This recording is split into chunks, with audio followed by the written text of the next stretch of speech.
Hello, good afternoon to everyone. This is Akash Almule. तुम्हा सर्वांचं स्वागत आहे लर्न नेक्स्ट नर्सिंग ह्या यूट्यूब चॅनलमध्ये. मित्रांनो, काल आपण क्वेश्चन अँड आन्सर सेशन घेणार होतो रात्रीला, but due to network issue आणि लाईट इश्यूमुळं आपलं जे सेशन होतं ते कंप्लीट होऊ शकलं नाही. ओके, त्याचमुळं मला असं वाटलं की ऑनलाईन सेशन घेण्यासाठी जरा वेळ पण नाही आहे, त्यामुळंच तुमचे बरेच फोन पण आले स्टुडंट्सचे, तर तुमचे काही क्वेश्चन्स घेऊन जे क्वेश्चन्स होते त्या क्वेश्चन्सचं मी आन्सर देण्याचा ह्या व्हिडिओमध्ये प्रयत्न करेन. तर प्लीज, बरेच मुलं काय करतात की व्हिडिओ जस्ट सुरुवातीला बघतात आणि त्यानंतर सोडून देतात आणि पुन्हा पुन्हा ते सेम क्वेश्चन मला विचारतात. तर प्लीज व्हिडिओला स्किप करू नका, नीट व्हिडिओ ऐका. व्हिडिओमध्ये जर तुमच्या शंकांचं निवारण झालं नाही तर तुम्ही मला मेसेज ठेवू शकता. ओके, चला. तर तुमचा सर्वात पहिला क्वेश्चन घेऊया आपण. पहिला क्वेश्चन होता की बरेच लोक की सर हे नर्स परिचारिका GNMच लिहिलेलं आहे, तर जर आम्ही BSc नर्सिंग झालेलं आहे या PBBSc नर्सिंग झालेलं आहे तर आम्ही एक्झाम देऊ शकतो का? ह्या क्वेश्चनसाठी यस, यांनी काय म्हटलेलं आहे, this is minimum education. Okay, minimum education त्यांनी GNM सांगितलेलं आहे आणि तुमचं काउन्सिलकडे रजिस्ट्रेशन असणं गरजेचं आहे. ओके, दॅट मीन्स तुमचं GNM और इकडे BSc नर्सिंग झालेलं असेल, सोबतच तुम्हाला तुमचं महाराष्ट्र नर्सिंग काउन्सिलचं रजिस्ट्रेशन असणं गरजेचं आहे. Okay, that is very important. Okay, तर इथे BSc असो की GNM असो, कारण याचा जो पे स्केल आहे, याचा पे स्केल 35,400चा असतो आणि हे जे पे स्केल असतं ते स्टाफ नर्सचं पे स्केल आहे. ओके, स्टाफ नर्सचं. ओके, म्हणजे मराठीमध्ये अधिपरिचारिका. ओके, जर बघितलं आपण, हा पे स्केल बघितला तर डेफिनेटली जसं DMERमध्ये या DHSमध्ये सेम स्केल असतं स्टाफ नर्सेससाठी. ओके, आणि इथे GNM असो की BSc असो, हे दोन्हीही एलिजिबल असा. तर माझा आन्सर आहे यस.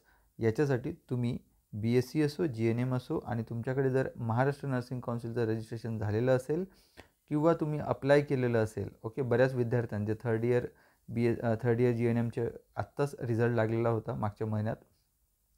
त्यांचा रिझल्ट आल्यानंतर ॲटलिस्ट तुम्ही फॉर्म भरायच्या पूर्वी तुम्ही रजिस्ट्रेशनला अप्लाय केलेलं पाहिजे. ओके, जर तुम्ही अप्लाय केलं असेल डेफिनेटली तर तुम्ही फॉर्म भरू शकता. हा तुमचा पहिला प्रश्न.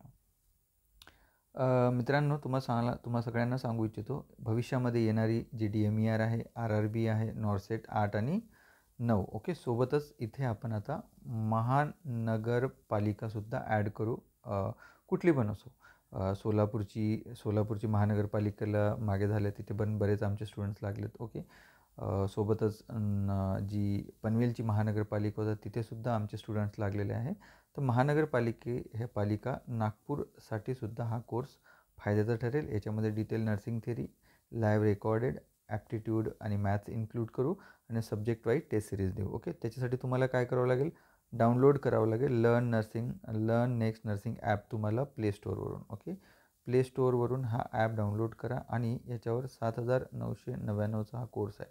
याच्यावर 31 डिसेंबरपर्यंत तुम्हाला 30% याच्यावर हे भेटेल, ऑफ भेटेल. तर हा तुम्हाला 5,700च्या आसपास होईल. तर डेफिनेटली मी सांगतो की जे मुलं भविष्यात DMERची, नॉर्सेटची कुठलीही तयारी करत असेल, ओके, स्टेट गव्हर्नमेंट असो, सेंट्रल गव्हर्नमेंट असो, त्यांनी हा कोर्स घ्यायलाच पाहिजे.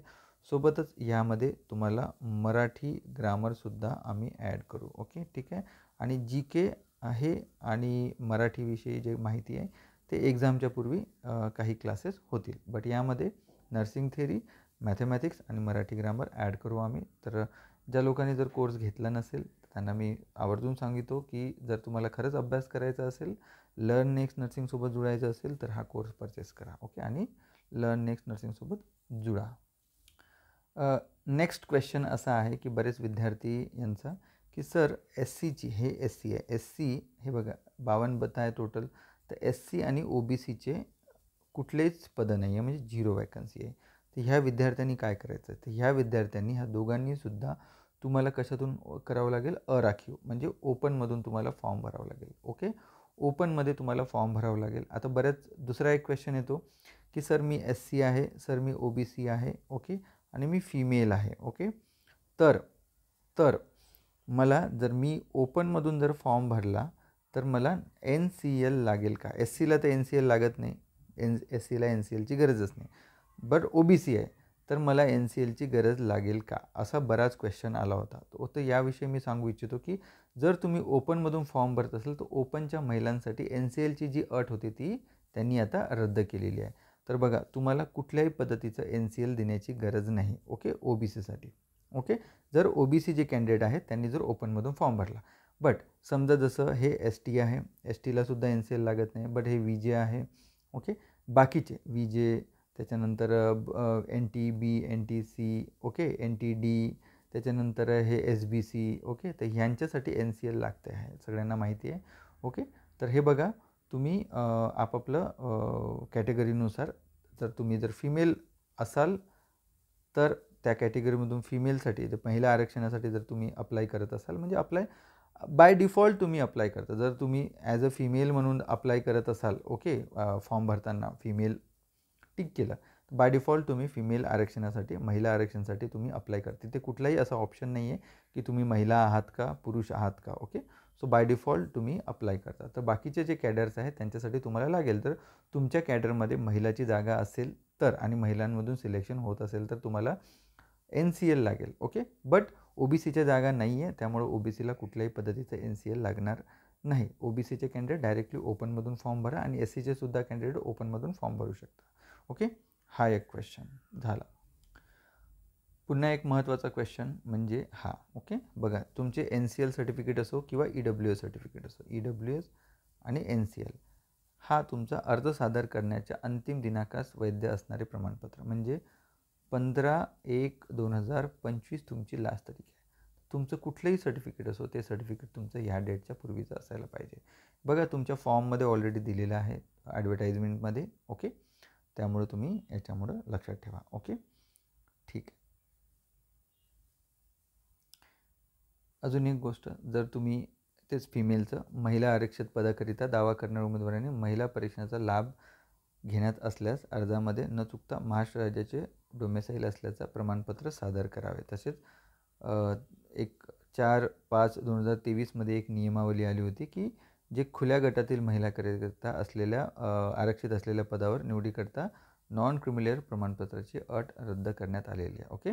तसेच अनुसूचित जाती जमाती वगळता अन्य मागास प्रवर्गातील महिलाकरिता आरक्षित असलेल्या पदाकरिता दावा इच्छुक करणाऱ्या महिलांना त्या प्रवर्गातील मागासवर्ग बहुजन कल्याण तसेच नॉन क्रिमिनल सर्टिफिकेट तुम्हाला देणे आवश्यक आहे. म्हणजे ओपन ज्या फिमेल आहेत, ओके, त्यांना NCLची गरज नाही आहे, ओके.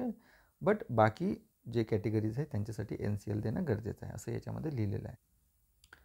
त्याच्यानंतर एजबद्दल जर गोष्ट केली, ओके, तर जर तुम्ही ओपनमधून फॉर्म भरत असाल, ओके, ओपनमधून, तर तुम्हाला 38 वर्षापर्यंत तुम्ही फॉर्म भरू शकता.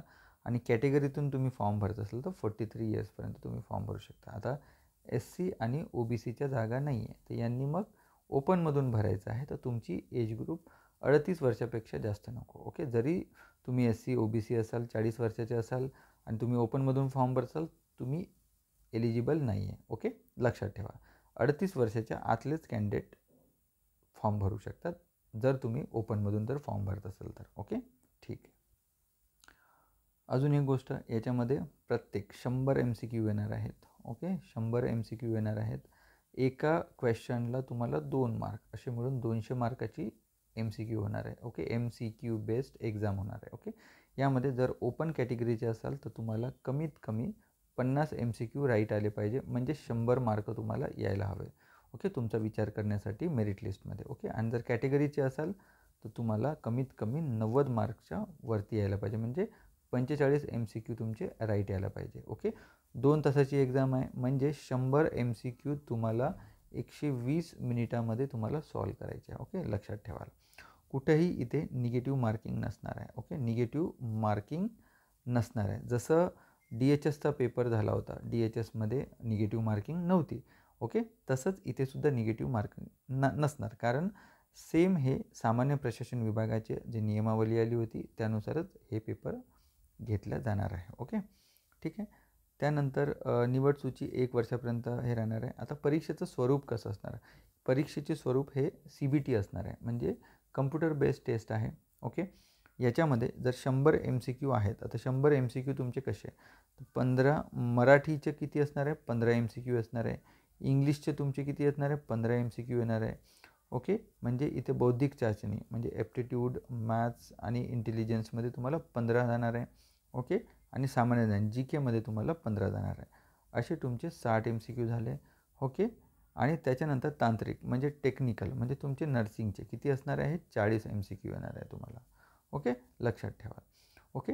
याचा जो लेवल आहे मराठी आणि इंग्रजीमध्येच येणार आहे. हे मराठी इंग्रजीमध्ये जे लँग्वेज पाहिजे त्यामध्ये ऑप्शन असतं, क्लिक करायचं. मराठीत पाहिजे तर मराठीत कन्वर्ट करा क्वेश्चन, इंग्रजी पाहिजे इंग्रजीमध्ये. ओके. बट मी तुम्हाला सांगतो सगळ्यांनी इंग्रजीमध्ये पेपर सॉल्व करा, जेणेकरून इझी जातं समजण्यासाठी. मराठीमध्ये क्वेश्चन्स बरेचसे टेक्निकलचे जरी जे क्वेश्चन्स आहेत ते थोडेसे मिनिंग्स वेगळे होतात. तर याची लेवल 12वीची बेस आहे. मराठी इंग्रजी बौद्धिक चाचणी हे 12वीच्या लेवलवर क्वेश्चन्स येणार तुम्हाला. आणि हे बाकी तुमचे GNM आणि BSc नर्सिंगच्या लेवलवर हे 40 MCQ येणार आहे. ओके.